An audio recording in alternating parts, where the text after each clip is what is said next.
தமிழக மக்கள் வந்துட்டு தற்போது பக்கத்து வீட்டுக்காரங்க கூட சண்டை போடுறதை விட பிக் பாஸ் நிகழ்ச்சியில் இருக்கவங்களை காரி காரி துப்பதுல தான் அதிகமாக ஆர்வம் காட்டி வந்துட்டு இருக்காங்கன்னு சொன்னால் கண்டிப்பாக அது மிகையே ஆகாது. ஏற்கனவே வந்துட்டு பரணியை வந்துட்டு இவன் ஜெயிக்கிறதுக்காக இவன் செருப்படி கூட வாங்குவான். அது மட்டும் இல்லை, இவன் வந்துட்டு செட்டுக்குள்ள இருந்தால் பெண்களுக்கு வந்துட்டு அது பாதுகாப்பே இல்லை அப்படின்னு நம்மளுடைய காயத்ரி ராம் என்னவோ ரொம்ப பெரிய மேதாவி மாறி இல்லாததும் பொல்லாததும் பேசி பரணியை மன உளைச்சலுக்கு ஆளாக்கி அவரை வந்துட்டு பிக் பாஸ் செட்லேருந்து தப்பிக்க வைக்கிற அளவுக்கு வந்துட்டு செஞ்சுட்டாங்கன்னா பார்த்துக்கோங்க. இதெல்லாம் வச்சு தான் தற்போது தமிழக மக்கள் காயத்ரி கழுவி ஊற்றி வந்துட்டு இருக்காங்க.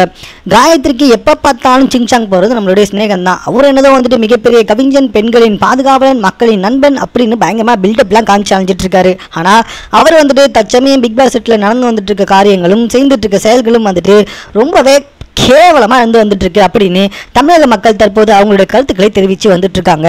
அப்படி என்ன செஞ்சுட்டு இருக்காரு அப்படின்னு சொல்லி கேட்டிங்கன்னா, முதல்ல நமிதா போட்டிருக்க ட்ரெஸ்ஸை பற்றி ரொம்ப ஆபாசமாக பேசினது நம்மளுடைய ஸ்நேகன் சார் தான். அதுக்கப்புறம் ஓவியாவை பற்றி ஆபாசமாக பேசி நடிச்சும் காமிச்சிருக்காருன்னா பார்த்துக்கோங்களேன்.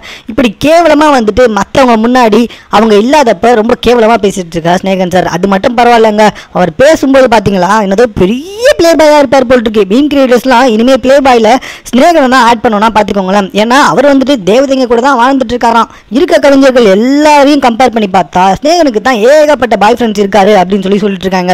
ஆனால் நம்ம மீம் கிரியேட்டர்ஸ் என்னன்னா, இவரோட மூஞ்சில ஒரு ஒளிவட்டமே தெரியல, இவளுக்கு எப்படா கேர்ள் ஃப்ரெண்ட்ஸ் அப்படின்னு இருக்கு. இதெல்லாம் வச்சு பார்க்குறப்ப நம்மளுடைய வடிவேலும் கவுண்டர் மணி எல்லாம் சொன்ன மாதிரி பொண்ணுங்க எல்லாமே வந்துட்டு ஃப்ராடு பண்ணுறவங்க, இவங்கள தான் தேடி போய் வந்துட்டு ஃப்ரெண்ட்ஷிப்பாக வச்சுப்பாங்க போல. ஒருவேளை ஸ்நேகன் சொன்னது உண்மையாக இருந்துச்சுன்னா அது மட்டும் இல்லைங்க, அண்ணா அப்படின்னு நம்மளுடைய ஜூலி வந்துட்டு ஸ்நேகன் சாரை கூப்பிட்டு வந்துட்டு இருக்காரு.